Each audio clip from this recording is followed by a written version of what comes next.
आम्ही गेवराई तालुक्यातील खेरडावाडी या गावामध्ये आलो असता, कारण की गेल्या 2-3 दिवसाच्या पावसाने शेतकऱ्यांचं जे कापसाचं पीक आहे हे अक्षरशः जळून गेलेलं आहे.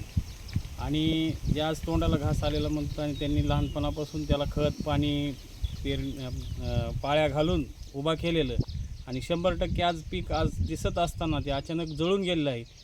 तरी शासनाला माझी एक कळकळीची विनंती आहे की तुमचे तलाठी असतील किंवा तुमची जे शासकीय यंत्रणा असेल यांनी तात्काळ पंचनामे करून एकरी 50,000 रुपये या ठिकाणी शेतकऱ्यांना मदत द्यावी. कारण की आज शेतकरी संकटात सापडलेला आहे. त्यांना आत्महत्या करण्याची शिवाय का आज पाळी नाही, कारण की त्यांनी वेजा व्यवहाराने इकडून तिकडून आणून हे कापसाचं पीक उभा केलेलं आहे आणि आज तोंडाला आलेला घास तो पूर्ण गेलेला आहे. तरी मी राष्ट्रीय समाज पक्षाच्या वतीने त्यांना विनंती करतो की त्यांनी तात्काळ त्यांना मदत द्यावी. नसता राष्ट्रीय समाज पक्ष शेतकऱ्यासाठी रस्त्यावर उतरल्याशिवाय राहणार नाही.